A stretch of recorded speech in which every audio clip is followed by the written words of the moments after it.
Pulau Panggung adalah salah satu desa di Kecamatan Semende Darat Laut, Kabupaten Muara Enim, Provinsi Sumatera Selatan.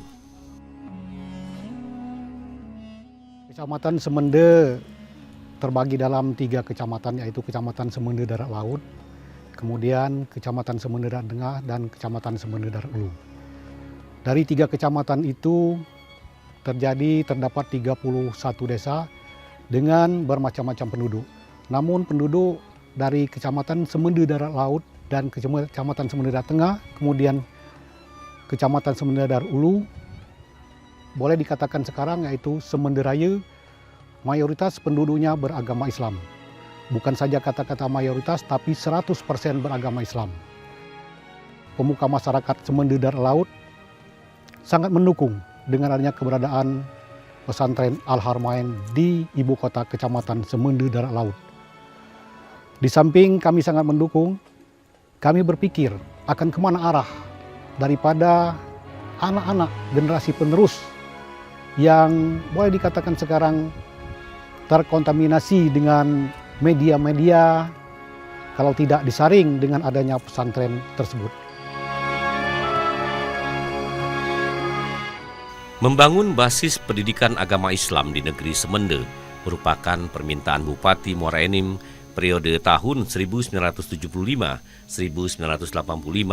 Sai Sohar, serta dukungan tokoh putra daerah generasi penerus Semende.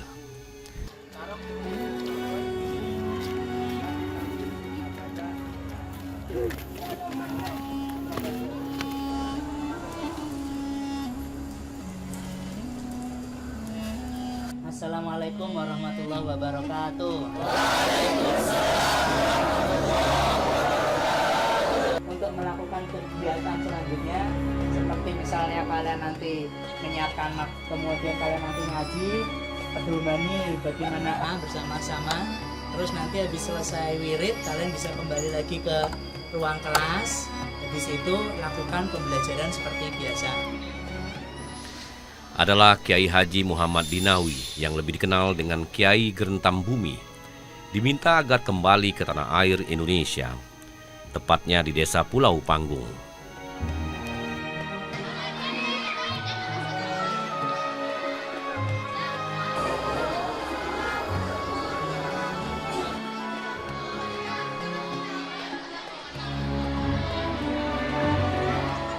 Setelah pengembaraannya menuntut ilmu di tanah Jawa, Mekah dan Madinah agar segera mulai merintis dan mengupayakan pendidikan dan dakwah Islam di tanah Semende.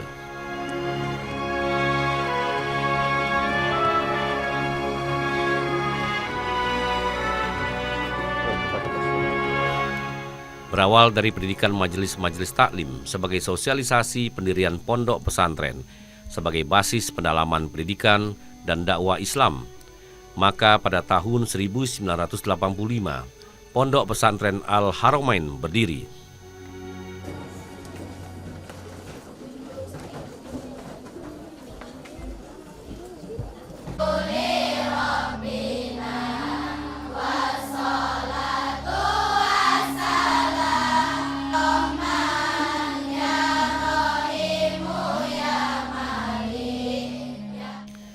Mendirikan pendidikan pesantren yang berbasis pada nilai-nilai keislaman dan tradisi budaya Semende adalah tujuan utamanya.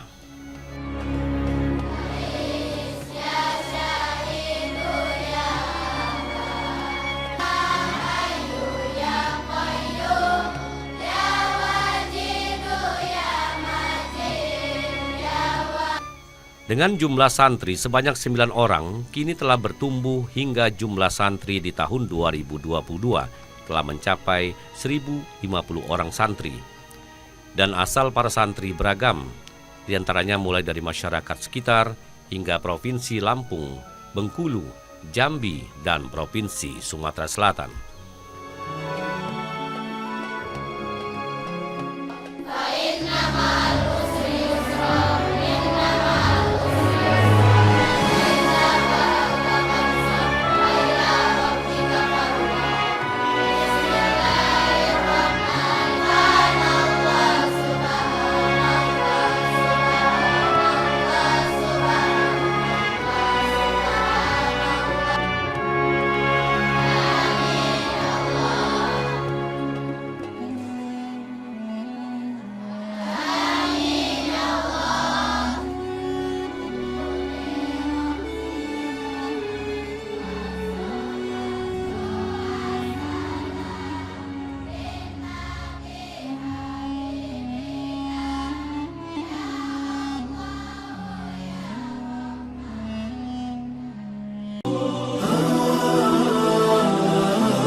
Semendoh ini banyak masyarakat petani.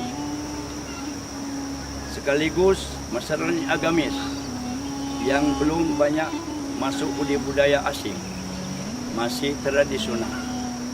Oleh karena itu, karena udara suhunya indah, taniannya luas, hasil kopi, hasil karet dan sebagainya, santri-santri yang datang ke Semendoh ini untuk mondok di sini, kita beri dua alternatif. Yang mereka perkotaan yang sulit untuk bangun pondok-pondok untuk mereka tinggal, kita siapkan berupa asrama seperti kota-kota besar. Kemudian yang miskin, yang tidak mampu untuk tinggal di asrama dengan biaya yang besar, alhamdulillah sebenarnya banyak pohon, banyak kayu-kayu. Jadi kita ambil inisiatif, kita sediakan lokasi tanah. Ingin bangun pondok-pondok kayak di belakang itu, kita silakan bangun pondok-pondok. Sekaligus dengan dia di pondok-pondok itu mandiri, kita masak sendiri, hidup sendiri, makan sendiri, sehingga pulang dari pondok itu kelak hidup di masyarakat bisa mengembangkan kehidupan. Sebab salah satu bagian pondok pesantren ini dibandingkan dengan sekolah-sekolah formal yang ada di antiran dunia ini, kita ambil 4 hikmah dalam pondok pesantren. Yang pertama, kita utamakan ibadah, selalu mendekatkan diri kepada Allah Subhanahu. Sebab kita hidup ini berada di atas bumi Tuhan yang bikin bumi. Berada di bawah matahari yang beri sinar Allah selebar kita.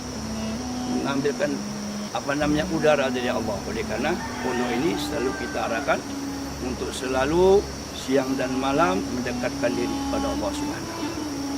Yang kedua, pendidikan di pondok ini kita didik untuk akhlakul karimah, budi pekerti yang baik, sesuai dengan dasar Pancasila kita yang kita cintai. Semua itu mengarahkan untuk berakhlak yang baik, akhlak ekonomi, akhlak politik, akhlak pembangunan, akhlak kehidupan. Yang ketiga, di pondok ini kita didik supaya bisa bermasyarakat, saling sayang mencintai, sayang menyayangi, hormati yang tua, sayang yang kecil sayang dengan yang tua. Tersambunglah, terikatlah bersatu kesatuan sesuai dengan ajaran Pancasila kita dan agama kita. Wa'tasimu billahi jami'a wala tafarraqu. Terakhir, kita tekankan ilmu pengetahuan. Baik ilmu agama itu kita utamakan, juga tidak lupa dengan ilmu dunia. Sebab Islam melalui Rasulullah SAW, sebuah hadisnya sama kita tahu tutul ilma walau bisir. Tutul ilmu walaupun negeri Cina. Kalau kita analisa secara mendalam, Nabi Muhammad 14 abad yang telah lalu belum ada di Cina itu ilmu agama, banyak ilmu dunia. Ini melambangkan Islam itu tidak dikotomi dengan ilmu. Ilmu dunia bagus, ilmu akhirat bagus. Sesuai dengan doa kita para ulama, Rabbana atina fid dunya hasanah. Ya Allah, anugerahkan kami dunia yang hasanah. Nah, dunia hasanah ini harus ilmu duniawi.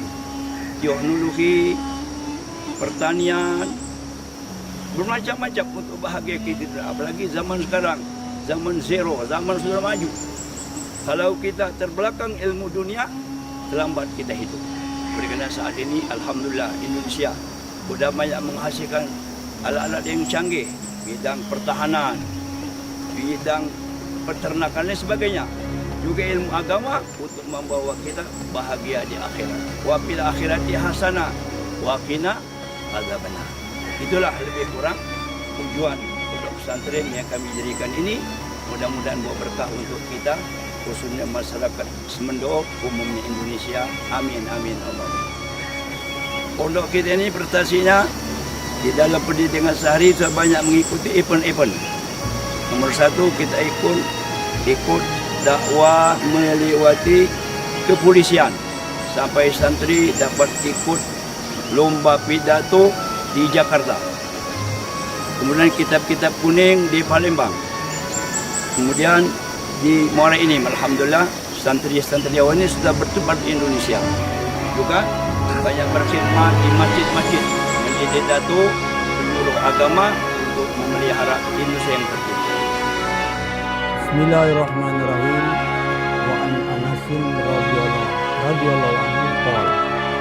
Menumbuhkan jiwa kompetitif terutama dalam keahlian membaca kitab kuning merupakan program unggulan dan kurikulum wajib yang harus dikuasai para santri. Demi mengikuti perkembangan dunia pendidikan dan membantu pemerintah mensukseskan wajib belajar, Pondok Pesantren Al-Haramain membuka program formal dari Madrasah Ibtidaiyah, Madrasah Sanawiyah, dan Madrasah Aliyah Barokah Al-Sanawiyah dan Madrasah Aliyah Barokah Al-Haramain. Keberhasilan santri dalam berprestasi di luar pondok merupakan suatu kebanggaan untuk Pondok Pesantren Al-Haramain, para santri dan masyarakat Semende. Keberhasilan santri dalam berprestasi di luar pondok merupakan suatu kebanggaan untuk Pondok Pesantren Al-Haramain, para santri dan masyarakat Semende. Seperti mengikuti Musabaqah Tilawatil Quran MTQ ke-29 tingkat Provinsi Sumatera Selatan tahun 2022 dan kompetisi sains madrasah yang diselenggarakan oleh Kementerian Agama Republik Indonesia untuk jenjang ibtidaiyah, sanawiyah, dan aliyah.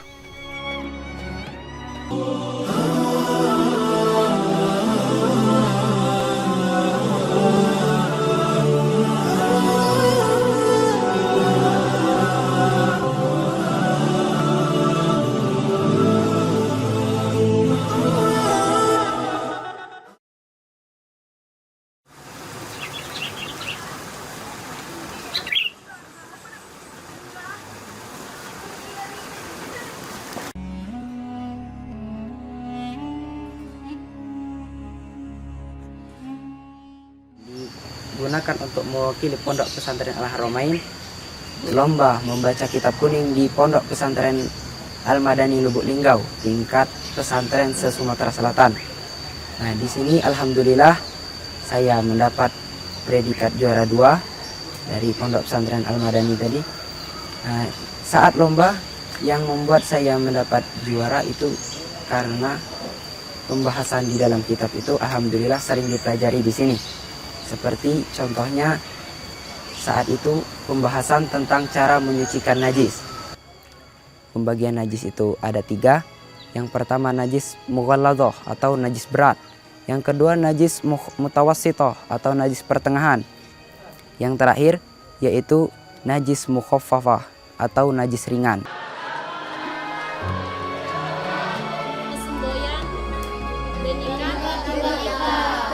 Kemudian yang terakhir tidak dapat di dalam Undang-Undang Nomor 39 Tahun 1999. Kelima, hak asasi sosial dan budaya adalah hak untuk mendapatkan pendidikan, kesehatan. Waalaikumsalam warahmatullahi wabarakatuh.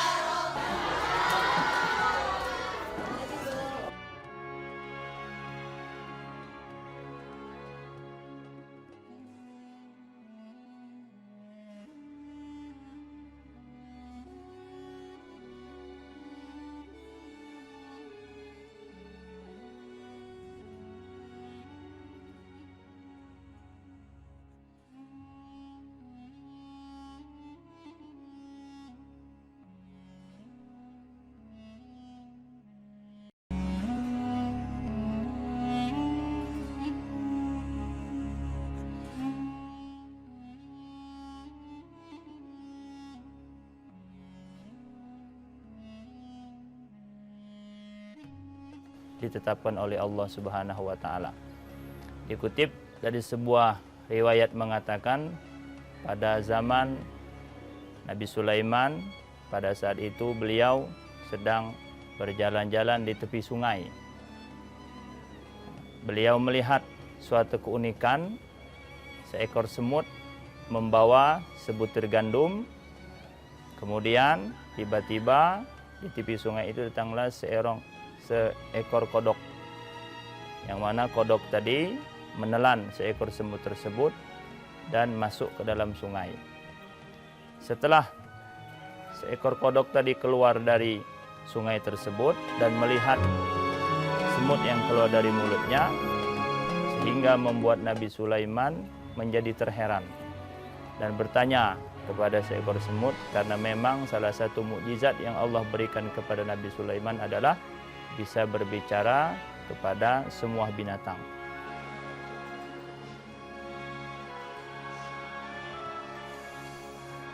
Meningkatkan kapasitas pesantren dalam mewujudkan public service obligation di bidang pendidikan untuk masyarakat luas dan meningkatkan partisipasi pesantren dalam mencerdaskan kehidupan masyarakat dan bangsa merupakan tujuan utama pondok. Dan sebagai penunjang semangat dalam belajar ilmu agama Islam, para santri dibina dan dilatih dalam kegiatan seni dan olahraga.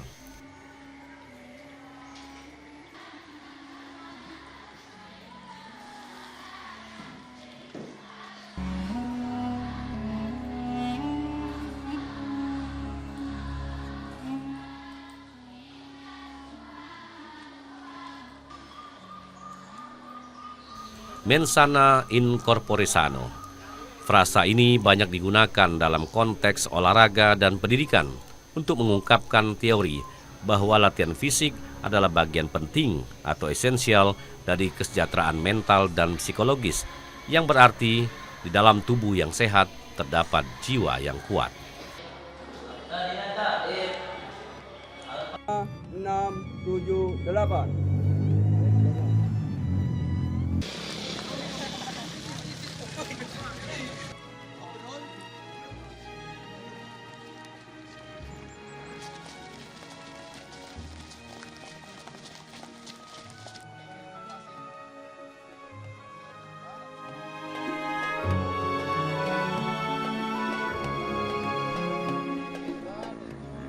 Jadi posisi jari ini berhadapan, ya. Itu posisi jari. Nah, sekarang coba perhatikan. Nah, ini pasang. Nah, jadi didorong dengan jari dan lengan tangan. Nah. Ya. Nah, itu untuk posisi passing atas. Sekarang untuk passing bawah.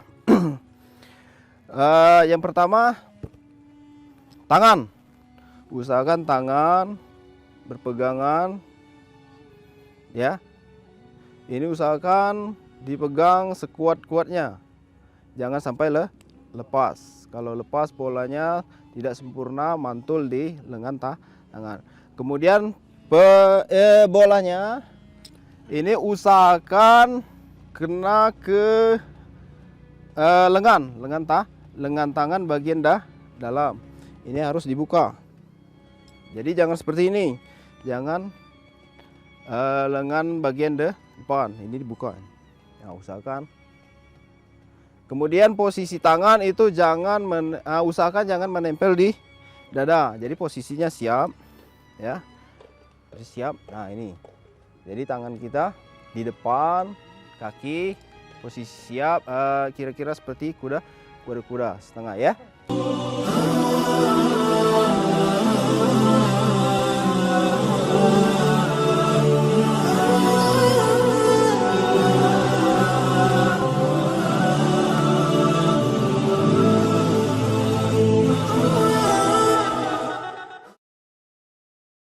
Allahumma salli wa sallim wa barik alaihi.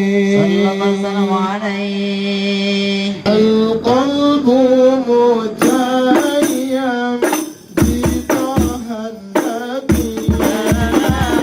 Wa salla wa sallam ala tahan nabi.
Ponpes Al-Haramain Semende terus berupaya meningkatkan kapasitasnya dalam menyumbangkan solusi keilmuan agama dan dakwah terhadap berbagai persoalan masyarakat dan bangsa, baik aspek sosial, moral, serta tradisi seni budaya, dengan mengikuti berbagai perkembangan teknologi terus dilakukan. Agar mendapatkan kebaikan dunia dan akhirat sesuai dengan Al-Quran Surat Al-Baqarah 201. Rabbana atina fid dunya hasanah wa fil akhirati hasanah wa qina azabannar, yang artinya, ya Allah, berikanlah kepada kami kebaikan di dunia, berikanlah pula kebaikan di akhirat, dan lindungi kami dari siksa neraka.